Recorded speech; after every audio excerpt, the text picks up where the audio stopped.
খোটা দেয় যে সে জান্নাতে যাবে না, এটাও খুব কঠিন। আমাদের চেয়ারম্যান সাহেব, সভাপতি সাহেব, উপজেলার সভাপতি, চেয়ারম্যান সাহেব, এরা দায়িত্বশীল মানুষ, গরিব মানুষের সহযোগিতা করে থাকে। একটা ভ্যানওয়ালা মানুষ বলছে, ভাইজান আমাকে 5,000 টাকা দেন, 10,000, আমি একটা ভ্যান কিনবো। তো দিয়েছে, জাতীয় আমাদের গ্রামের মানুষ 10,000 টাকা দিয়েছে, ভ্যানটাও কিনেছে। পরের দিন বলছে, সকালে তুই আসিস তো, আমি একটু ডেমা জানি যাবো। তার আসেনি। তখন বিকেলে দেখে, বলছে না তোকে কালি 10,000 টাকা দিলাম, তুই ভুলে গেলি রে। এরকম খোটা দেওয়া। তার মানে মনটা এটা চায়, মানুষ মন্ত্র এটা চায়, কিন্তু আল্লাহর নবী এমন ভাবে কঠিন ভাবে ঠেকিয়ে দিয়েছে যে কেউ যদি এরকম বলে তাহলে জান্নাতে যাবে না। আচ্ছা, এইটা কেন এত বড় পাপ কেন? আমি এগুলো অনেক সময় চিন্তা ভাবনা করি যে এরকম কেন। টাকনোর নিচে প্যান্ট পরলে আল্লাহ তার সাথে কথাই বলবেন না, এটা কঠিন হয়ে গেল না? টাকনোর নিচে প্যান্ট পরেছি আমি, জেনাও করিনি, চুরিও করিনি, কাউকে থাবা মারিনি, কারো অর্থ সম্পদ আমি লুটেও নি, কাউকে আমি জোর করে কথা বলিনি, কিন্তু আমার সাথে আল্লাহ কথাই বলবেন না কেন? এরকম হয়ে গেল কেন জানেন? এটা হলো মনের সাথে জড়িত পাপ। মনে বলছে যে প্যান্টটা টাকানোর নিচে রাজকি, এই জন্য খোটা দেওয়াটা মনে চাচ্ছে যে এত বড় বেয়াদব মানুষ, আরে কালকে 10,000 টাকা দিলাম, আমার মনে চাচ্ছে যে ওকে কি বলি, দুটো কথা বলি। যে মনের সাথে এই পাপটা জড়িত, এই জন্য এত বড় বেকায়দা। মন মানুষকে পাপের আদেশ করে, ইন্না নাফসাল আমারাতু বিসসুয়ে, মানুষের আত্মা মানুষকে পাপের আদেশ করে। 4 মদমুল খামর, যারা নিয়মিত বিড়ি, তামাক, জর্দা, সিগারেট, গুল, নেশাদার দ্রব্য পান করে এরা জান্নাতে যাবে না। আব্দুল্লাহ ইবনে আমর রাদিয়াল্লাহু তাআলা আনহু বলেন, রাসূল সাল্লাল্লাহু আলাইহি সাল্লাম বলেছেন, সালাসাতুন লা তাদখুলুল জান্নাহ, 3 শ্রেণীর মানুষ জান্নাতে যাবে না। আমি অনুবাদ করে দেখাচ্ছি, আপনার কাছে যদি ভারী লাগে তা আমার কিছু করার নেই। 1 মদমুল খামর, যারা নিয়মিত বিড়ি, তামাক, জর্দা, সিগারেট, গুল, নেশাদার দ্রব্য খায়, পান করে, এরা জান্নাতে যাবে না। 2 রাজরাত মিনান নিসায়ে, পুরুষের বেশধারী নারী, যারা পুরুষের জুতা স্যান্ডেল পরে, যারা পুরুষের শার্ট প্যান্ট পরে, যারা পুরুষের পোশাক পরে, তারা জান্নাতে যাবে না। মহিলারা যে পুরুষের পোশাক পরবে এ কথা রাসূল সাল্লাল্লাহু আলাইহি ওয়াসাল্লাম আগেই জানতেন। আল্লাহ জাহেলিয়াতের যুগে এরকম ছিল, নইলে এত শক্তভাবে বললেন কেন? হাটে বাজারে তো মহিলাদের স্যান্ডেল ভিন্ন দেখা যায়, তাহলে মানুষ কোম্পানি হিসেবে ভিন্ন তৈরি করেছে যে মহিলাদের স্যান্ডেল এইটা, মহিলাদের পোশাক এইটা, মহিলাদের গেঞ্জি এইটা, পুরুষের গেঞ্জি এইটা। আজও পৃথিবীতে পুরুষের ভিন্ন পোশাক, মহিলাদের ভিন্ন পোশাক। রাসূল সাল্লাল্লাহু আলাইহি সাল্লাম বলছেন, কেউ যদি পুরুষের পোশাক পরে তাহলে জাহান্নামে যাবে। বহির্বিশ্বগুলো, আমরা তো মাঝে মধ্যেই দুবাই গিয়ে দেখি, দুবাই হচ্ছে বহির্বিশ্বের থাকার জায়গা, ইহুদি খ্রিস্টানের সেখানে থাকে, দিন কাটায়। তো ওরা মুসলিম মহিলা হোক আর অমুসলিম হোক, ওদের গায়ে গেঞ্জি, পরনে হাফ প্যান্ট, দেখলে সব পুরুষের পোশাক। জাহান্নাম মানুষ দিয়ে কিন্তু ভর্তি হবে না, মনে রাখিয়েন। আর জান্নাত খালি থেকে যাবে, অনেক জায়গা ফাঁকা। তখন আল্লাহ জান্নাতের জন্য মানুষকে বানাবেন। যদি চরণ নগদ পেয়ে যাবে কিছুই না করে। আর আমি কতদিন যাবত চেষ্টা করলাম, ইবাদত করলাম, তা আমি জান্নাত পেলাম।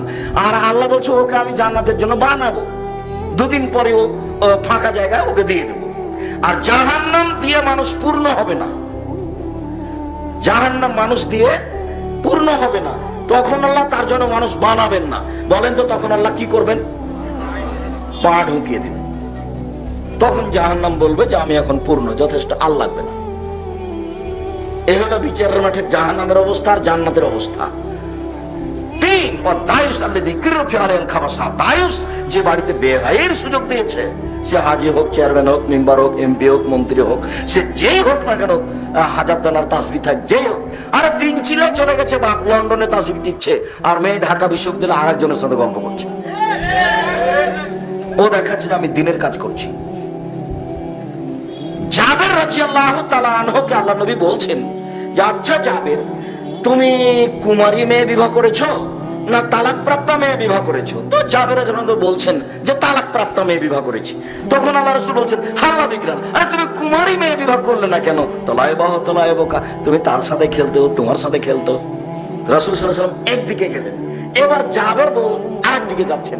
জাবের বলছেন, আল্লাহর নবী শুনেন, আমার বাপ উহুদের যুদ্ধে শহীদ হয়েছে 9 জন মেয়ে রেখে, এক হাদিসে 6 জন। আমার 6টা বোন আছে। তা আমি মনে করলাম যে এমন মেয়েকে আমি বিবাহ করব যে মেয়ে তোয়াক্তে বহুন না, আমার বোনদেরকে শিষ্টাচার দিতে পারবে। তুয়াল্লিমুহুন্না, আমার বোনদেরকে শিখিয়ে দিতে পারবে। তুরাজ্জিলুহুন্না, আমার বোনদের মাথার চুল চিরুনি করে দিতে পারবে। তাকুমু আলাইহিন্না, ওদের উপরে সবসময় পাহারাদার হিসাবে থাকবে। তাহলে মা হলো বেটির জন্য পাহারাদার, বাপ হলো বেটির জন্য পাহারাদার। মা জানে বেটি কোথায় কোথায় গল্প করে, কিন্তু বাপকে জানাই না। অনেক সময় বাপও জানে। তো চারটে কারণ যখন উনি বললেন, তখন আল্লাহ রাসূল চুপ হয়ে গেলেন, কিছু বললেন না। না বুঝাতে পারলাম না ভালো করে কথা। জাবের একজন সাহাবী, আল্লাহ রাসূল বলছেন যে জাবের তুমি বিবাহ করেছ? জি। তো তালাক প্রাপ্ত মেয়ে বিবাহ করেছ না কুমারী মেয়ে বিবাহ করেছ? তো জাবের বলছেন যে তালাক প্রাপ্ত মেয়ে বিবাহ করেছি।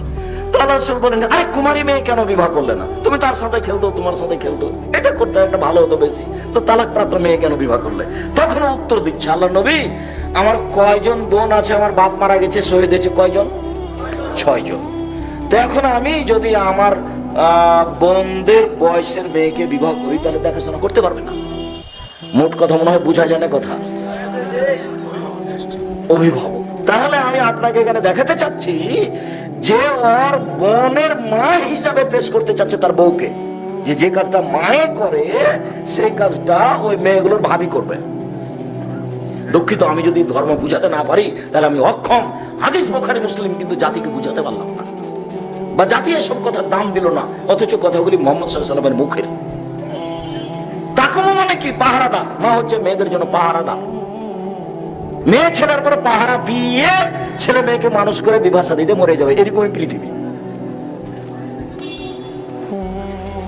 দুইজন মিলে ছেলে মেয়েকে মানুষ করবে, পাহারা দিয়ে ছেলে মেয়ের বিবাহ দিয়ে দিবে, এই পর্যন্ত পাহারাদার, পরে দুনিয়া থেকে চলে যাবে। এটাই বাপ মায়ের জিম্মেদার। কিন্তু বাপ হিসেবে তাকে আদর করে সবকিছু দিল, সতর্ক কোনোদিন করলো না। মা কোনোদিন সতর্ক করলো না, তাহলে এরা দুইজনই সংসার ধ্বংস করেছে, এরা দুইজনই ছেলে মেয়েকে ধ্বংস করেছে। এরা তিল চিল্লার নামে লন্ডন গেছে ধর্ম প্রচার করতে। ধর্ম এরকম নয়। সম্মানিত দিনী ভাই বোন, 3 শ্রেণীর মানুষ জান্নাতে যাবে না। 1, নেশাদার দ্রব্য পান করেছে। 2, মহিলারা পুরুষের পোশাক পরেছে। 3, বাড়িতে বেহায়াইর সুযোগ দিয়েছে যে। মুআয ইবনে জাবাল রাদিয়াল্লাহু তাআলা আনহু বলেন, রাসূল সাল্লাল্লাহু আলাইহি সাল্লাম বলেছেন যে আন্না হাযাল আমরা বাদা নবুওয়াতুন রাহমা। শোনো, নেতৃত্ব শুরু হয়েছে নবী দিয়ে ও দয়া দিয়ে। প্রথম পৃথিবীর নেতা হলেন আদম আলাইহিস সালাম। আদম আলাইহিস সালামের নেতৃত্ব চলেনি আল্লাহর দয়া ছাড়া, নেতৃত্ব চলে নবী দিয়ে ও দয়া দিয়ে। সুম্মা, এখনো খেলাফাতানা রাহমা, তারপর নেতৃত্ব চলে খলিফা দিয়ে ও দয়া দিয়ে। উমর খলিফা, নবীর পরে যিনি, যারা দায়িত্ব পালন করে তাদের নাম খলিফা। তখনও দয়া লাগে, খেলাফত লাগে। তারপরে বলছেন সুম্মা মুলকান আজুজান, তারপর নেতৃত্ব হবে জোরজার মুল্লুকতার। তারপরে নেতৃত্ব কিভাবে হবে? জোরজার মুল্লুকতার। তারপরে বলছেন আল্লাহ রাসূল সুম্মা তাকুনু জাবরিয়াতান উতওয়ান ফাসাদান ফিল আরজি, তারপরে মানুষ নেতা হবে, হবেই হবে, পিটিয়ে হবে, মেরে হবে, হত্যা করে হবে, টাকা দিয়ে হবে, বিপর্যয় সৃষ্টি করে হবে। ওকে নেতা হওয়াই লাগবে, সে যেভাবে হোক না কেন, এভাবে হবে। 4টে স্তর বললেন। এরপরে বলছেন যারা জোর করে নেতা হবে তাদের চরিত্র 4টে। 1, ইস্তাহিলুল হারিরা, রেশমি কাপড় পরবে। 2, অল খামরা, মদ খাবে। 3, অল ফরুজা, জেনা হালাল মনে করবে। আপনি তল্লাশি করে দেখেন, ক্ষমতা থাকলে জেনা সহজ, ক্ষমতা থাকলে জেনা সহজ। প্রিন্সিপালের জন্য জেনা সহজ, দায়িত্বশীলের জন্য জেনা সহজ, ক্ষমতাশীলের জন্য জেনা সহজ। এরপরে 2টা শব্দ ব্যবহার করেছেন আল্লাহ নবী, ওয়ায়ুসারুনা ওয়ায়ুজাকুনা আলা যালিক, দিনান্দিন ধনী হয়ে যাবে। ওয়ায়ুসারুনা, ধনী হওয়াতে সাহায্য সহযোগিতা পাবে, কোনো সমস্যা হবে না। আমি কিন্তু অনুবাদক, মুহাম্মদ সাল্লাল্লাহু আলাইহি ওয়াসাল্লাম এভাবেই বলছি। এদেশে একটা বই পাওয়া যায় কে বড় ক্ষতিগ্রস্ত, উঠিয়ে দেখেন, আছে আলোচনা। এদেশে একটা বই পাওয়া যায় উপদেশ, আপনার জন্য আমি লিখেছিলাম, আপনি নিয়ে দেখেন, এই আলোচনা ধারাবাহিকভাবে দেওয়া আছে। কালকে আলোচনা ছিল আপনাদের বাড়ির পাশেই। কি আলোচনা ছিল বলেন তো দেখি? 9 ধরনের নফল সালাত। এই আমলগুলো যদি আপনি না করেন তো গরু ছাগল করবে? সম্মানিত দিনী ভাই বোন, আবু মুসা আশআরী রাদিয়াল্লাহু তাআলা আনহু বলেন, রাসূল সাল্লাল্লাহু আলাইহি সাল্লাম বলেছেন, লা ইয়াকুনান্না মিন উম্মতি আকওয়াম, অচিরে আমার উম্মতে এমন মানুষ হয়ে যাবে, ইস্তাহিলুনাল হিরা, তারা জেনাকে হালাল মনে করবে। অবাক কথা, জেনা হালাল। অল হারিরা, রেশমি কাপড় হালাল মনে করবে। অল খমরা, নেশাদার দ্রব্য পান করাকে হালাল মনে করবে। অল মাসিব, বাদ্যযন্ত্রকে হালাল মনে করবে। সব শব্দগুলো চলে এসেছে, কিয়ামতের লক্ষণ চলে এসেছে, বাদ্যযন্ত্র। এবার দেখেন, আনাস রাদিয়াল্লাহু তাআলা আনহু বলেন, রাসূল সাল্লাল্লাহু আলাইহি সাল্লাম বলেছেন, লা তাকুনান্না ফি হাযিহিল উম্মাহ খাসফুন মাসখুন কাসফুন, আমার উম্মতের উপরে তিনটি বিপদ নেমে আসবে তিনটি পাপের কারণে। আমার উম্মতের উপরে তিনটি বিপদ নেমে আসবে তিনটি পাপের কারণে। আমার উম্মতের উপরে তিনটি বিপদ নেমে আসবে তিনটি পাপের কারণে। এক, ভূমিকম্প হবে। দুই, মানুষের আকার আকৃতি পরিবর্তন হয়ে যাবে। সন্ধ্যায় ছিল মানুষ, সকালে হয়ে যাবে বানর, সর হয়ে যাবে, হবে। তিন, সর্ব ধরনের সমস্যা নেমে আসবে। জমি জায়গা কিনা যাবে না, দাম বেশি। রাস্তাঘাটে চলা যাবে না, গাড়ি ঘোড়া নেই। তেলের দাম বেশি, তেল কেনা যায় না, গাড়ি বন্ধ। সব ধরনের সমস্যা নেমে আসবে। মসজিদে মারামারি, মাদ্রাসায় মারামারি, দিন ধর্মের জায়গাতে মারামারি, আলেম ওলামাদের সাথে গন্ড, এরাই মারামারি করে, হইচই করে। যেখানে আপনি যাবেন, সমাজের দায়িত্বশীল যারা, তারাই মারামারি করছে, একজন আরেকজনকে চেয়ার তুলে মারছে। সব জায়গাতেই সমস্যা নেমে আসবে তিনটা পাপের কারণে। এক, এই যে সারেবুল খুমরা যখন নেশাদার দ্রব্য পান করবে। দুই, ও জাহরাতুল কায়নাত, মেয়েরা যখন নাচবে, সব মোবাইলে মেয়ে নাচে, সব ঘরে মেয়ে নাচে, সব দোকানে বাজনা বাজে, সব দোকানে মেয়ে নাচে। অজারাবুল মাজিব। তিন, যখন বাদ্যযন্ত্র প্রকাশ পাবে, সব ঘরে বাজনা বাজে, সব ঘরে মেয়ে নাচে, সব দোকানে বাজনা বাজে, সব দোকানে মেয়ে নাচে, সব মোবাইলে বাজনা বাজে, সব মোবাইলে মেয়ে নাচে। এই তিনটা পাপের কারণে তিনটা বিপদ নেমে আসবে। নেশাদার দ্রব্য। আবু মুসা আশআরী রাদিয়াল্লাহু তাআলা আনহু বলেন, রাসূল সাল্লাল্লাহু আলাইহি সাল্লাম বলেছেন, লা ইয়াসরাবানা নাসু মিন উম্মতি ওয়া ইয়াসামুনাহা, আমার উম্মত নেশাদার দ্রব্য পান করবে, নাম দিবে অন্য। আমার উম্মত নেশাদার দ্রব্য পান করবে, নাম দিবে অন্য। এইখানে আপনারা নেটে একটু দুই ধরনের আলোচনা দেখছেন। আব্দুর রাজ্জাক সাহেব বলেছেন ঠান্ডা, পেপসি, আরসি, কোকা-কোলা মদ হারাম।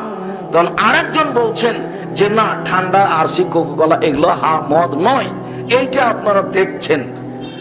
আপনি কি কোনোদিন তদন্ত করে দেখেছেন ঠান্ডা, আরসি, কোকা-কোলা, পেপসি কিভাবে তৈরি হয়, কে তৈরি করেছে, কোথা থেকে এসেছে? যদি চয় এখন মানুষ দাওয়াত দিলে, খাওয়া দাওয়ার পরে মানুষ আপ্যায়ন করে পেপসি দিয়ে, খাওয়া দাওয়ার পরে মানুষ আপ্যায়ন করে সিগারেট দিয়ে, আর গরিব মানুষের বিড়ি দিয়ে, জর্দা তামাক দিয়ে। এটা মানুষের আপ্যায়নের একটা অংশ। আমি তো আপনাদের ভালো মানগত খানা খাওয়া বগুড়াতে 30 বছর 32 বছর থেকে খাচ্ছি, তা আমি তো কোনোদিন আপনার বাসায় ঠান্ডা পেপসি দিয়ে আপ্যায়ন নিনি, গ্রহণ করিনি, মনে হয় না। কে জানে আপনি কোনো সময় ভুলে দিয়েছেন নাকি? আমি জেনে শুনে সব জ্ঞানে কোনোদিন খাইনি। যদি আপনার ভালোবাসা অনেক, আমি আপনার ভালোবাসাকে ভুলিনি। যদি আপনি খুব ঘন ঘন এই গ্রামে ওই গ্রামে দাওয়াত দিতে চাচ্ছেন, কিন্তু আমি আসতে পারি না।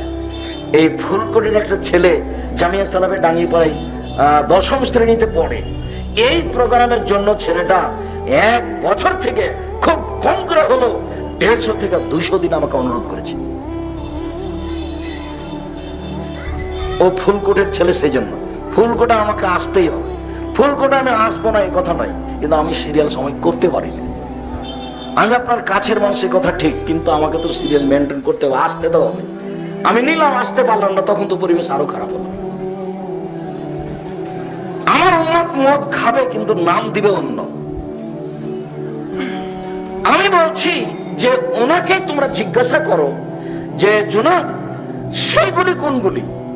মানুষ মদ খাবে কিন্তু নাম দিবে অন্য, তো সেইগুলি যদি উনি বলেন যে আবা, তাহলে আবা যে মদ এটা সবাই জানে, অতএব এটা নয়। কেউ যদি বলে সেটা হিরোইন, তা হিরোইন যে মদ এটা সবাই জানে, তাহলে এটা কথা নয়। কেউ যদি বলে সেটা গাঁজা, তাহলে সেটাও ভুল, কেননা গাঁজা যে মদ এটা সবাই জানে। কিন্তু মানুষে মদ খাবে, নাম দিব অন্য, সেটা কি? আমি বলছি সেটাই ঠান্ডা, সেটাই পেপসি, সেটা আসি, সেটাই কোকো কোলা। আমি বললাম এর তুমি তদন্ত চালিয়ে দেখো, আর যারা বলছে যে এটা নয় সেটা কোনটা তাকে বের করতে বলো। কথা কি আমার কাছে স্পষ্ট হয়নি? আমি তো কোনোটা খুঁজে পাইনি, আমি তো একটা মানুষ, এদেশে থাকি, খাই, দিন কাটাই। আপনার বুঝ আমার চেয়ে অনেক বেশি, কথা আমি বুঝলাম, কিন্তু আমি তো তা বাস্তব দেখি। রাসূল সাল্লাল্লাহু আলাইহি ওয়াসাল্লাম বলেন, লা ইউযাফু আলা রুউসিল বিল মাজাল মুগান্নিয়া, এদের সম্মান করা হবে এই সমাজে, নেতাদের সম্মান করা হবে বাদ্যযন্ত্র দিয়ে আর গায়িকা দিয়ে। দেখো তুমি নিয়ে আসো, মন্ত্রী নিয়ে এসে দেখো ফুলকোটে ডেমাজানি হাই স্কুল মাঠে নিয়ে আসো, সেখানে ব্যবস্থা থাকবে দুইটা, পেপসি ঠান্ডারও থাকবে, মদেরও থাকবে, সেখানে মেয়ে দিয়ে নাচিয়ে তাকে সম্মান জানাতে হবে, এটাও থাকবে। এ কথা আল্লাহ নবী বলছে। এদের ভূমিকম্প হবে, এরা মাটিতে ডুবে যাবে। এসব চরিত্রের লোকেরা কি হবে? মাটিতে ধসে যাবে। পানিতে ডুবে যাওয়ার নাম ডুবে যাওয়া, আর মাটিতে ডুবে যাওয়ার নাম ধসে যাওয়া। এরা মাটিতে ধসে যাবে, এরা মাটির ভিতরে চলে যাবে। এরপরে তিনি বলছেন যে আল্লাহ এদের করে দিবেন সোর, আল্লাহ এদের করে দিবেন বানর, আল্লাহ এদের করে দিবেন সোর, আল্লাহ এদের করে দিবেন বানর। তা আল্লাহ রাসূল বলছে। ইবনে আব্বাস রাদিয়াল্লাহু তাআলা আনহু বলেন, রাসূল সাল্লাল্লাহু আলাইহি সাল্লাম বলেছেন, লা ইউবায়াতান্না নাসুন মিন উম্মতি, আমার উম্মতেরা রাত অতিবাহিত করবে আলা তামিন, খাদ্য নিয়ে, অশরাবিন, মদ নিয়ে, অলাবিন, খেলতামাশা নিয়ে। এই তিনটা জিনিস নিয়ে আমার উম্মত রাত অতিবাহিত করবে। এরা সকাল করবে, কোনো কীর্তাতনা খানাজিরা, এরা হয়ে যাবে সোর, এরা হয়ে যাবে বানর, এরা হয়ে যাবে শুকুর, এরা হয়ে যাবে বানর। একটু কথা, এই ছেলে, দয়া করে আমাকে কোনো কাজ দেখাবেন না। আপনাকে আমি প্রথমেই বলেছি এই কথাগুলোর দাম আছে।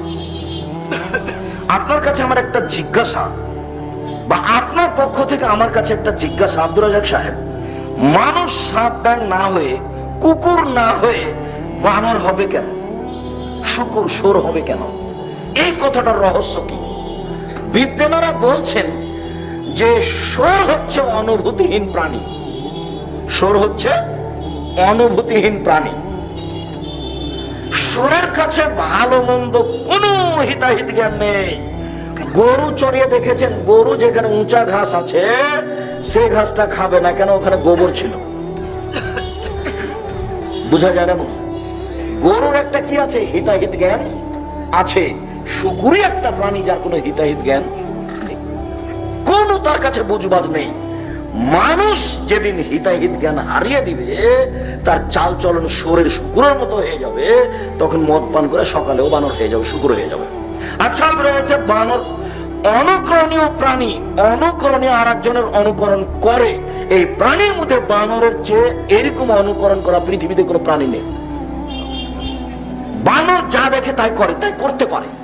সোর পারে না, বাঘ পারে না, সিংহ পারে না, গরু ছাগল পারে না, পশু প্রাণী কেউ পারে না। বানর যেমন অনুকরণ করতে পারে, মুসলমান যেদিন ইহুদি খ্রিস্টানের অনুকরণ করবে সেদিন তারা সোর হয়ে যাবে, বানর হয়ে যাবে। আপনার স্কুলের শুরু থেকে শেষ পর্যন্ত একটা কাজে মুসলমানের নয়, সব ইহুদি খ্রিস্টানের। খাতাখানে যে হাজিরা খাতা আছে সেটা ইহুদি খ্রিস্টানের নীতিতে, ওতে যে ছুটি হয় সেটাও ইহুদি খ্রিস্টানের নীতিতে, ওতে ছাত্ররা যেভাবে সালাম দেয় সেটা ইহুদি খ্রিস্টানের নীতিতে, যেভাবে বন্ধ হয় প্রতিষ্ঠান সেটা ইহুদি খ্রিস্টানের নীতিতে। আপনি বিশ্বাস করেন হাই স্কুল, প্রাইমারি, কলেজ, এটা হলো রবার্ট ক্লাইভের এনজিও, খ্রিস্টানদের এনজিও। ইহুদি খ্রিস্টানের এটা এনজিও এখন আমাদের কাছে স্কুল হয়ে গেছে। কয়েকদিন আগে আমি যখন বক্তব্য শুরু করি 90 সালের দিকে, 92-94 দিকে, তখন ব্রাক ছিল এনজিও, এখন ব্রাক হয়ে গেছে একটা ভালো শিক্ষা প্রতিষ্ঠান। এখন ব্রাক স্কুল কি হয়ে গেছে?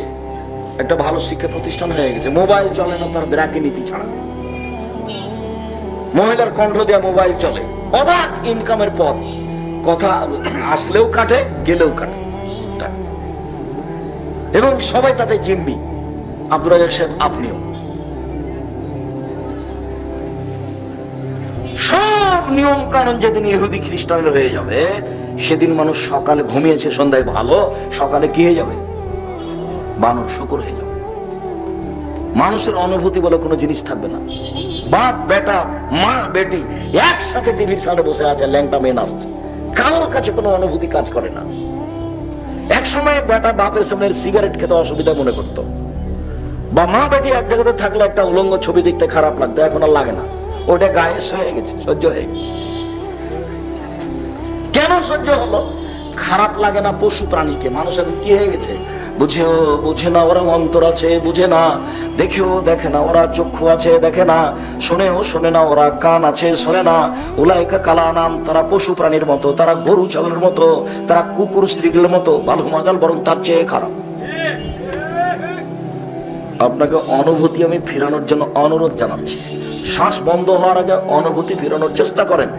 চাঁপাইনবাবগঞ্জ, রাজশাহীতে একটা কথা আছে, হাত থেকে ঢেল ছুটে গেলে ঢেল ধরা যায় না, শ্বাস বন্ধ হয়ে গেলে পাপ ঠেকানো যায় না। শ্বাস বন্ধ হওয়ার আগেই পাপ ঠেকানোর চেষ্টা করতে হবে। মানুষই পারে। যুবক, আমি তোমাকে বহুদিন বলেছি, আজকে তুমি জেনা যদি ঠেকাতে পারো তাহলে তোমার কয়েকটা সুবিধা আছে। উপস্থিত বৈঠকের মুসলিম বোন আপনাকে বলছে, কথা বলছো কেন? ঢং ঢং করে এসেছো, আবার ঢং ঢং করে চলে যাচ্ছ, গল্প করছো কেন? এই ছেলে, তোমাকে বলছি, তুমি তোমার ভাবিকে নিয়ে এসো মোটর সাইকেলে করে, ধর্ম বক্তব্য শুনতে এভাবে এসেছো, ভ্যানে চড়ে এসেছো চাপাচাপি করে, তোমার মা আর তোমার স্ত্রী তো আর তুমি থাকবে, ভ্যান কি মেরে খেয়েছো? আরো অনেক আছে, টাকা খরচ হচ্ছে, তাতে কি আছে? ধর্মীয় পরিবেশে বেঁচে থাকার চেষ্টা করো। তুমি হিন্দু নও, তুমি ইহুদি নও, তুমি খ্রিস্টান নও, তুমি মুসলমান। একটা নীতি আছে, এই ধর্মে এক গ্লাস পানি পান করলে কয়টা নিয়ম লাগে? 5টা। তাহলে এই ধর্মের একটা নীতি আছে। এ দোয়া পড়ে ঘুমায়, দোয়া পড়ে উঠে, এ পেশাব করলে দোয়া পড়ে, পেশাব থেকে উঠলে দোয়া পড়ে, এ রাস্তায় চললে তাসবিহ পাঠ করে, একটু পানি খেলে, কিছু খাইলে বিসমিল্লাহ বলে, খাওয়ার শেষে আলহামদুলিল্লাহ বলে। তার মানে এর ধর্মীয় নীতি আছে। প্রত্যেকটা কাজ এই নীতির উপরে করে। মসজিদে ঢুকলে দোয়া পড়ে, বের হলে দোয়া পড়ে। জুতাটা পরে তো নিজ স্বাধীনতায় পড়ে না, বাম পায়ের জুতা পরতে পাবে না, তাহলে ও স্বাধীন। আগে কোন পায়ের জুতা পরতে হবে? ডান পায়ের করতে। খোলার সময় তো স্বাধীন নয়, খোলার সময় কোনটা আগে খুলবে? বামেরটা আগে খুলবে। মসজিদে ঢোকার সময় আগে তো ডান পা দিতে হবে, কিন্তু খুলতে হবে বামেরটা। কিভাবে ঢুকবেন? বেকায়দা দেখা যাচ্ছে, উল্টা হয়ে গেছে। একজন মাওলানা, ওনাকে ছাত্ররা জিজ্ঞাসা করেছে, ওস্তাজি কেমন হয়ে গেল, মসজিদে তো ঢোকার সময় ডান পা আগে দিতে হবে, তো জুতাটা আগে তো বামের খুলতে হবে, এটার কি উত্তর? তখন উনি বলছেন, সেই তো আমি তো এখন বলতে পারছি না। আচ্ছা ঠিক আছে, পরে বলবো। তো পরে আমার ছাত্ররা বলছে, ওস্তাজি আমাদের সিদ্ধান্ত পেয়ে গেছি, আমরা পেয়ে গেছি। কিভাবে পেলে? আপনাকে দেখলাম আপনি যখন মসজিদে ঢুকলেন তখন বাম পায়ের জুতাটা আগে খুললেন, পাটা জুতার উপরে রাখলেন, তারপরে ডান পার জুতাটা খুলে ডান পাটা আপনি মসজিদে দিলেন আগে। এই যে উত্তর হয়ে গেছে। কথা বুঝাতে পারিনি মনে হয়। মানে আমরা মুসলমান, আমাদের একটা ধর্ম নীতি আছে। তোমাকে বলি, তোমার বন্ধু এসেছে ঢং ঢং করে চলে গেছে, হিন্দু মেয়ে গায়ে হাতে একটা শাখা আছে সাদা, ওটাও ছাড়বে না, ফাঁসি হলেও ছাড়বে না। তার মানে ওটা ওদের নীতি। আর কপালে কি আছে? সিঁদুর আছে, বিবাহ হয়ে গেছে, সিঁদুর দিবেই, ওটাও করবে। কপালে টিপ আছে। হিন্দু মেয়েদের বিবাহ করার 10টা পদ্ধতি আছে, তার একটা পদ্ধতি হলো রাক্ষসী বিবাহ। লোকটা তার মেয়ের বিবাহ তোমার সাথে দিবে না, তুমি জোর করে বিবাহ করতে চাচ্ছ, তুমি তার কপালে টিপ দিয়ে দাও, বিবাহ হয়ে গেছে। এর নাম রাক্ষসী বিবাহ। টিপ এসেছে হিন্দুদের পক্ষ থেকে। মুসলিম মেয়েরা কখনো কপালে টিপ দিতে পারে না। মুসলিম মেয়েরা নখে নেইল পালিশ দিতে পারে না। নেইল পালিশ দেওয়া হচ্ছে ইহুদি খ্রিস্টানদের পতিতালয়ের মহিলাদের বৈশিষ্ট্য। নেইল পালিশ দেওয়া কাদের বৈশিষ্ট্য? ইহুদি খ্রিস্টানদের পতিতালয়ের মেয়েদের বৈশিষ্ট্য নখে নেইল পালিশ দেওয়া, যারা পতিতালয়ে থাকে ইহুদি খ্রিস্টানদের। মুসলমান মেয়েরা নখে নেইল পালিশ দিতে পাবে না। দিবে কি? মেহেদি দিবে। হাতের নখে তো দিবেই, পায়ের নখে দিতে বাধ্য। একজন মহিলা আল্লাহ রাসূলের কাছ থেকে একটা পত্র দিয়েছে আল্লাহ রাসূলের হাতে। তখন আল্লাহ রাসূল পত্রটা নিয়ে বলছে, আয়াদু রাজুলিন আমরা, এ হাতখান পুরুষের না মহিলার? নিন্দা করলেন। এ হাতখান পুরুষের না মহিলার? নিন্দা করলেন। মানে হাতে কি দেওয়া ছিল না? মেহেদি দেওয়া ছিল না। মহিলারা পায়ের নখে এবং হাতের নখে মেহেদি দিয়ে বাধ্য, দিতেই হবে। আব্দুর রাজ্জাক সাহেব, নবী যে দাড়িতে মেহেদি দিয়েছেন, তো মহিলারা পায়ে মেহেদি দিয়ে এটা মান অপমানের ব্যাপার হলো না? এটা কথাটা তো বাঙালিদের। আরে পশ্চিম দিকে মুখ করা না করা ছিল পেশাব পায়খানার ব্যাপারে, সেটা নাকি চলে গেছে ঘুমের ব্যাপারে। ঘুমে নাকি কেবলার দিকে পা করে শোয়া যায় না, না দেখো কোন দিকে চলে গেছে। সরার সুন্নাত হলো ডান কাতে, আর পেশাব পায়খানার সুন্নাত হলো কেবলামুখী হওয়া যাবে না। ঘুমানোর সময়তে কেবলার দিকে পা করা যাবে না, এটা কথা ছিল না, আমরা জোর করে নিয়েছি। বগুড়াতে না নওগাঁতে কোথায় একদিন প্রোগ্রামে এসেছি, তো কেবলার দিকে পা করে আমি শুয়ে আছি, তখন লোকটা বলছে যে এই হুজুরের বক্তব্য শুনবো না। যে লোক কেবলার দিকে পা করে আছে তার আবার বক্তব্য কি? ওইভাবে ও জন্ম নিয়েছে, ওইভাবে ও বড় হয়েছে, ওইভাবে ও জানে। তা আমাদের মহিলারা জানে যে নবী দাড়িতে কি দিয়েছেন? মেহেদি দিয়েছেন। অতএব দাড়িতে মেহেদি পায়ে দেওয়া যাবে না। তখন আমি বলেছি যে দেখো, আল্লাহর নবী মুহাম্মদ সাল্লাল্লাহু আলাইহি ওয়াসাল্লাম বলেছেন হায়েজ হওয়ার পরে, ঋতু হওয়ার পরে মহিলারা যখন গোসল করবে তখন লজ্জায় স্থানে আতর ব্যবহার করবে। হাদিস বুখারী মুসলিম। তো আল্লাহর নবী আতর যে দাড়ি তো দিয়েছেন, একটার মধ্যে আরেকটা ঢোকালে বেঁকে দেয় হয়ে যাবে। মহিলারা নখে নেল পালিশ দিতে পাবে না, ইহুদিদের নীতি, খ্রিস্টানদের নীতি। ও মেহেদি দিতে বাধ্য, দিতেই হবে। পুরুষেরা দাড়ি পেকে গেলে, সাদা হয়ে গেলে মেহেদি দিয়ে লাল করে রাখতে হবে। কালো করা হারাম, দাড়ি কালো করা হারাম, মাথার চুল কালো করা হারাম। কালো কালো করতে পারে মেয়েরা, মাথার চুল কালোকে আরো কালো করতে পারে, কালো চুলকে এভাবে রং ঢং করতে পারে না। ভাবে মনে হচ্ছে যে জাহান্নামে চলে গেছে মহিলারা, এরকম মনে হচ্ছে। রাসূল সাল্লাল্লাহু আলাইহি ওয়াসাল্লাম বলছেন আমি যখন জাহান্নাম দেখলাম তখন বেশিরভাগই জাহান্নাম দেখছি মহিলারা, বেশিরভাগই জাহান্নাম দেখছি মহিলারা। রাসূল সাল্লাল্লাহু আলাইহি ওয়াসাল্লাম বলছেন যে দুই শ্রেণীর মানুষ জাহান্নামে যাবে, ওদের আমি দেখিনি। তার এক শ্রেণীর মানুষ হচ্ছে নিশাউন, মহিলা, কাসিয়াতুন, কাপড় পরে থাকে, আরিয়াতুন, উলঙ্গ। মহিলারা কাপড় পরে উলঙ্গ হয়, হবে, এটা তার রাসূল সাল্লাল্লাহু আলাইহি ওয়াসাল্লাম বলছে। এটা স্পষ্ট। আপনাকে সতর্ক হতে হবে, তাহলে আপনি নিজেকে এবং পরিবারকে জাহান্নাম থেকে বাঁচাতে পারবেন। সম্মানিত দ্বীনি ভাই বোন, আবু হুরায়রা রাদিয়াল্লাহু তাআলা আনহু বলেন রাসূল সাল্লাল্লাহু আলাইহি সাল্লাম বলেছেন ইন্না মিন আসরাতিস সাআত, নিশ্চয় কিয়ামতের লক্ষণ ইরফালুন, বিদ্যা উঠে যাওয়া। বিদ্যা উঠে যাবে, এটা কিয়ামতের লক্ষণ। এইখানে আপনাকে আমি বলেছি, সভাপতি সাহেব যদিও দাড়ি ছোট করে রেখেছে, আমি তাকে অনেক স্নেহ করি, ভালোবাসি, কিন্তু ছোট করাতে কি স্বাদ আছে ভাই? বড় করলেই তো বেশি শান্তি পাওয়া যাবে, তৃপ্তি পাওয়া যাবে। বড় করলে শান্তি পাওয়া যাবে, তৃপ্তি পাওয়া যাবে, স্ত্রী খুশি হবে। দাড়ি চাঁচা থাকলে পুরুষত্ব শক্তি কমে যাবে, দাড়ি বড় থাকলে পুরুষত্ব শক্তি বেশি হবে। দাড়ি চাঁচা থাকলে মহিলাদের সাদৃশ্য হয়ে যাবে, তখন আল্লাহর পক্ষ থেকে অভিশাপ হবে। আর দাড়ি থাকলে তখন পুরুষ আর মহিলা ভিন্ন হয়ে যাবে, আল্লাহর পক্ষ থেকে একটা দয়া থাকবে। তা আমি বললাম যে আপনাদের বগুড়া ফুলকোট ডেমাজানির একটা ছেলে লন্ডন থেকে পড়ে এসেছে ডাক্তারি, খুব ভালো ভদ্র নম্র ছেলে, ডাক্তারিও খুব ভালো করে, হাতে খুব যশ আছে। তো সেদিন উনি পিজি হাসপাতালের ডাক্তার আসলেন বাড়িতে, সবার আদরের ছেলে, বড় হয়েছে, বিবাহ হয়েছে। তো গাড়ি থেকে নামলো ভদ্র ছেলে, তখন প্যান্ট টাকরোর নিচে ছিল, দাড়ি চাঁচা ছিল, সিগারেট হাতে ছিল, গলায় টাই ছিল।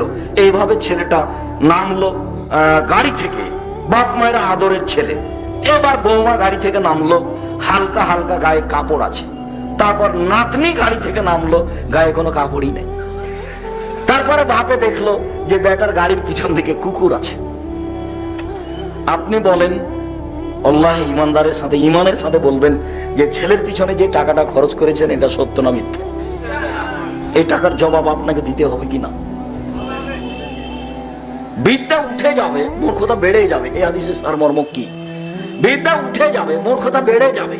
এই ছেলে, আল্লাহ নবী বলছেন, ফাজিল হোসেন বাদশা নাকি যে উনি মারা গেছেন, তাই না? ফাজিলের রব্বি। তো উনি একদিন ঘটনা শোনাচ্ছিল, তখন আমি না করেছি। সেদিন থেকে উনি আমার উপরে খুব মন খারাপ, আল্লাহ তাকে মাফ করুন। আন্তরিকভাবে দোয়া করি। দায়িত্ব পালন করেছেন, সমাজের লোকের সাথে খুব হাসি মুখে কথা বলতেন, জনগণের সাথে। আল্লাহ তাকে মাফ করো তুমি।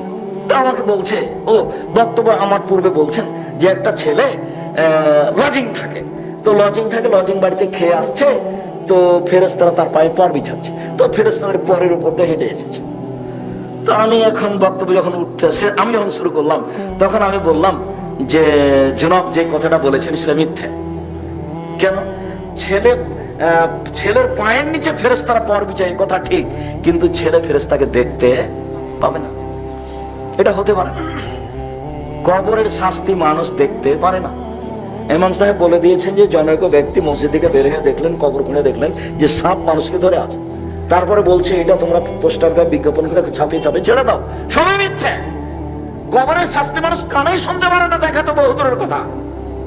কবরের শাস্তি আপনার ওই করে ওই অবস্থা নকল করে ভিডিওতে দেখা হারাম। সম্মানিত দিনী ভাই বোন, একেবারে সম্পূর্ণ উল্টা। আমি বললাম তোমার কথা বলছে ছেলে, তোমার কথাই বলছি। তুমি যাচ্ছ তোমাদের বগুড়া কলেজে, তোমার তার টাকনু প্যান্ট, নিচে প্যান্ট আছে, দাড়ি চাঁচা আছে, তোমার হাতে একটা সিগারেট আছে, তুমি কলেজে যাচ্ছ, বলো তো তোমার পায়ের নিচে কি ফেরেশতা পর বিছাচ্ছে? তা আল্লাহ নবী যে বলছেন যে শিক্ষা অর্জন করে তার পায়ের নিচে ফেরেশতা পর বিছায়, হাদিস তো সত্য। তোমার বোন ফুলকোটে আছে, পড়াশোনা করে, ভালো মেধাবী মেয়ে, নগ্ন পোশাকে কলেজে যাচ্ছে, হাটে বাজারে চলে যাচ্ছে, ও যে পড়াশোনা করার জন্য যাচ্ছে, তো ওই মেয়েটার পায়ের নিচে কি ফেরেশতা পর বিছাচ্ছে? তা আল্লাহ নবী যে বলেছেন যে বিদ্যা অর্জন করে তার পিছনে ফেরেশতা পর বিছায়, কথা তো সত্য। আল্লাহ নবী বলছেন যে বিদ্যা অর্জন করে, ওর জন্য আকাশ ক্ষমা চায়, ওর জন্য জমিন ক্ষমা চায়, ওর জন্য পৃথিবীর সব কিছু পদার্থ, জড় পদার্থ সবকিছু তার জন্য ক্ষমা চায়। ও শিক্ষা অর্জন করছে তাই মাইকের এটা ক্ষমা চাচ্ছে, ও শিক্ষা অর্জন করছে তাই হাজারি কাগজগুলো ক্ষমা চাচ্ছে, ওর জন্য ক্ষমা চাচ্ছে মাছের পানির পেটে মাছ, ওর জন্য ক্ষমা চাচ্ছে গর্তের মধ্যে পিপিলিকা।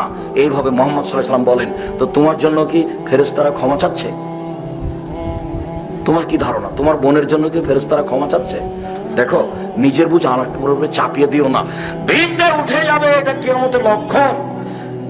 মূর্খতা বেড়ে যাবে, বর্ষণ হবে, এটা কিয়ামতের লক্ষণ। আমরা জানি যে বৃষ্টি বর্ষণ হয়, কিন্তু মুহাম্মদ সাল্লাল্লাহু আলাইহি ওয়াসাল্লাম কি বলছেন? বলছেন যে মূর্খতা বর্ষণ হয়। এই অবাক কথা নয়? এই কোন কথা হলো? মূর্খতা কিভাবে বর্ষণ হয়? বৃষ্টি বর্ষণ হয়। মুহাম্মদ সাল্লাল্লাহু আলাইহি ওয়াসাল্লাম বলছেন যে মূর্খতা বর্ষণ হয়, তার মানে মানুষ পশু প্রাণীর মতো হয়ে যাবে।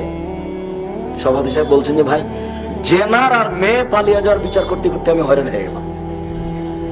আর এই বাপে ছেলেকে জমি লিখে দিয়েছে, মাকে দেয়, বেটিকে দেয়নি, হজ করতে গেছে। সম্মানিত দিনী ভাই বোন, তিনি বলেন অনেকশোরা সাগর খামরে মদ পান বেশি হয়ে যাবে, পৃথিবী ধ্বংসের লক্ষণ। তিনি বলেন অনেকশোরা জেনা, জেনা বেশি হয়ে যাবে, পৃথিবী ধ্বংসের লক্ষণ। জেনা হয়ে যাবে বেশি। তিনি বলছেন ওয়াইকিলা রেজা, পুরুষ কমে যাবে, ওয়াইকসরা নিসা, মহিলা বেশি হয়ে যাবে। হাত্তা ইয়াকুনা লি খামসিন ইমরাল কাইমুল ওয়াহিদ, একজন পুরুষের অধীনে থাকবে 50 জন নারী। 50 জন সংখ্যা নয়, একজন পুরুষের সাথে হাজারো নারীর জেনা হবে। এখানে হাজারো যুবক আছে যার শত নারীর সাথে জেনার সম্পর্ক আছে। তোমাকে আমি একটা কথা বলে আলোচনার শেষের দিকে চলে আসছে। এই ছেলে বসো। আপনি আমার দিনী বোন, আপনি আমার দিনী ভাই, আপনাকে আমি একটা কথা বলে রাখি, মদ পান বন্ধ করেন, জেনা বন্ধ করেন, প্রেমের গল্প বন্ধ করেন, কয়েকটা সুবিধা পাবেন। এক, বিচারের মাঠে আপনি বিশেষ ছায়া দলে থাকতে পাবেন। আজ থেকে আপনি মোবাইলে কোনো মেয়ের সাথে কথা বলিয়েন না, বলবেনই না। বলে তোমার সাথে আমি কথা বলবো না, শুলি হলে ফাঁসি হলে বলবো না। এটা ত্যাগ মানুষই করতে পারে না, গরু ছাগল পারে। মানুষই পারে, গরু ছাগল পারে না। ওর এই হিতাহিত জ্ঞান নেই, এই জন্য এ মানুষ। 1 নম্বর সুবিধা, তুমি যদি এই গল্প বন্ধ করতে পারো। এই মেয়ে তোমাকে বলছে, এই মেয়ে তোমাকে বলছে, এদিকে খেয়াল করো, গল্প করছো কেন, শরম করো না কেন? 2, আজ থেকে যদি তুমি মোবাইলে এই জেনা বন্ধ করতে পারো, গোপন পাপ বন্ধ করতে পারো, পৃথিবীর যে কোনো বিপদ থেকে বেঁচে যাওয়া, যে কোনো বিপদ থেকে বেঁচে যাওয়া। প্রমাণ ওই যে তোমার জানা আছে, 3 জন লোক রাস্তায় হাঁটছিল, হাঁটতে হাঁটতে বৃষ্টি আসলো, তখন ওরা একটা পাহাড়ের গর্তে ঢুকে গেল। গর্তে ঢুকতে একটা বড় পাথর এসে মুখের উপরে পড়লো। তোরা বলছে যে আমরা তো এত বড় পাথর সরাতে পারবো না। তখন একজন বলছে, আল্লাহ, আমি আমার বাপ মাকে ভালোবাসতাম, পাথরটা একটু সরিয়ে দাও। তা আল্লাহ বলছেন দিলাম। আর একজন বলছে, আল্লাহ, আমি একটা লোককে কাজে নিয়েছিলাম, অর্ধেক দিন কাজ করার পরে মন খারাপ করে চলে গেল। আমি বললাম অর্ধেক দিনের টাকা নাও, তো টাকাটা নিল না, চলে গেল। তো আমি তার টাকাটা বাড়াতে থাকলাম। অনেকদিন পরে এসে বলছে আমার অর্ধেক দিনের টাকাটা দেন কাজ করার। তা আমি বললাম এগুলো সব গরু ছাগল নিয়ে যাও। তা আমাকে বলছে মজাক করবেন না, অর্ধেক দিনের টাকা চেয়েছি, আপনি আমাকে সব দিবেন কেন? মজাক করেন না আপনি আমার সাথে, আমি 1 দিনের টাকা চাই, অর্ধেক দিনের। তখন আমি বললাম না, তোমার সাথে মজাক করিনি, সব তুমি নিয়ে চলে যাও। সব নিয়ে চলে গেল। তো আমি এটা তার ভালোর জন্য করেছি, তোমাকে সন্তুষ্ট করার জন্য করেছি, তাহলে তুমি একটু পাথরটা সরিয়ে দাও। তা আল্লাহ বলছেন দিলাম। তার একজন বলছে, আল্লাহ, আমি আমার চাচাতো বোনের সাথে জেনা করতে চেয়েছিলাম। তা আমার চাচাতো বোন শর্ত লাগিয়েছিল যে 100টা স্বর্ণ মুদ্রা দিতে হবে। আমি গরিব মানুষ, 100টা স্বর্ণ মুদ্রা সংগ্রহ করতে পারবো না, এটা আমার চাচাতো বোনের ধারণা। তা আমি অনেক কষ্ট করে 100টা স্বর্ণ মুদ্রা সংগ্রহ করে আমার চাচাতো বোনকে দিলাম। এবার আমি জেনা করতে বসেছি, তখন আমার চাচাতো বোন বলছে, দেখ রে, তুই আমাকে অসতী প্রমাণ করিস না, আল্লাহকে ভয় কর, যেহেতু আদার মধ্যে পড়ে গেছে। তখন এই কথা বলছে, তখন উনি বলছেন, কুনতু আনহা, আমি জেনা করিনি, আমি উঠে গেছি। এটা যদি তোমার ভয় করে থাকি তাহলে পাথরটা সরিয়ে দাও। তা আল্লাহ বলেছে, ঠিক আছে, সরিয়ে দিলাম। তুমি জেনা বন্ধ করো, তুমি জেনার পথ বন্ধ করো, তোমার সব পথ সহজ হয়ে যাবে। আরেকটা জিনিস ভালো করে মনে রাখবেন, জেনা হলে কিন্তু রুজি কমে যাবে, জেনা হলে কিন্তু চাকরিচ্যুত হয়ে যাবে, জেনা হলে কিন্তু ব্যবসায় মায়ের খাবে। এই কথা মুহাম্মদ সাল্লাল্লাহু আলাইহি ওয়াসাল্লাম বলেছেন। ভাগ্য বেড়ে যায় মানুষের সাথে ভালো আচরণ করলে, টাকা পয়সা বেশি হয় মানুষের সাথে ভালো আচরণ করলে, টাকা পয়সা কমে যায় জেনা বেড়ে গেলে, ব্যবসা মায়ের খায় জেনা বেড়ে গেলে, অর্থ সম্পদ কমে যায় জেনা বেড়ে গেলে। এ কথা আমি বলিনি, এ কথা মুহাম্মদ সাল্লাল্লাহু আলাইহি ওয়াসাল্লাম বলছেন। যদি ব্যবসা মায়ের খায়, যদি কোনো কিছু এরকম ঘটে যায়, অর্থ সম্পদ কমে যাচ্ছে, বুঝতে পারে না আসে আর যায়, তাহলে বুঝতে হবে কোথাও জেনা আছে, দুর্বলতা আছে কোথাও। এ কথা আমি বলিনি, এ কথা মুহাম্মদ সাল্লাল্লাহু আলাইহি ওয়াসাল্লাম বলেন। সম্মানিত দিনী ভাই বোন, আপনারা দীর্ঘ সময় থেকে বসে আছেন, আমার শেষে দু একটা কথা, জরুরি কথা, চলে জরুরি দু একটা কথা। তার প্রথম কথা হচ্ছে, আমি ফুলকোটে আজকে এত বড় সম্মেলন, হাজার হাজার মানুষ, মহিলা পুরুষ উপস্থিত, কি উদ্দেশ্য তা আমার জানা নেই। যদি কোনো উদ্দেশ্য থাকে তাহলে সেটা সফল হোক, আল্লাহ করুক, আল্লাহুম্মা আমিন। আমার পক্ষ থেকে দু তিনটে কথা থাকছে। আমি জাতিকে ধর্মের নামে ফাঁকি দিইনি, দিব না। তা আমি দিন প্রচার করতে এসেছি কয়েকটা পথ দিয়ে। এক হলো, আমি মাদ্রাসা গড়ে দিন প্রচার করব, ছেলেকে শিক্ষা দিয়ে, তাই হলো জামিয়া সালাফিয়া। দুই হলো, আমি কলমে দিন প্রচার করছি ইনশাআল্লাহ। সেটা হলো নামাজের উপরে বই, সেটা হলো উপদেশ বই, সেটা হলো কি বড় ক্ষতিগ্রস্ত, সেটা হলো কি বড় লাভবান। আপনারা আব্দুল্লাহকে অনেক ভালোবাসেন, আপনারা আব্দুল্লাহর বই কিনেন, মিন্নাতুল বারি কিনেন, রিজিক কিনেন, কিন্তু আমি যেটা অনুরোধ করছি সেটা আপনি কেনার চেষ্টা করেন। আদর্শ পরিবার নেন, দুয়ার বই নেন। 45টে 42টে হাত তুলে দোয়া করার হাদিস আছে। আমার স্মরণ আছে চেয়ারম্যান রজব আলীর কথা, আমার স্মরণ আছে ডেমাজানির বাহাসের কথা, আমার স্মরণ আছে ডেমাজানির বাহাসে সেদিন টেবিলের উপরে যারা আলোচক ছিলেন তাদের আমি নাম উল্লেখ করছি না, এইভাবে জোর করে মেরে পরিবেশ দুর্বল করে আমাকে অপমান করার চেষ্টা করা হয়েছিল। বিশ্বাস করেন, আমি আব্দুর রাজ্জাক বিন ইউসুফ কোনোদিন নকল কথা বলি না।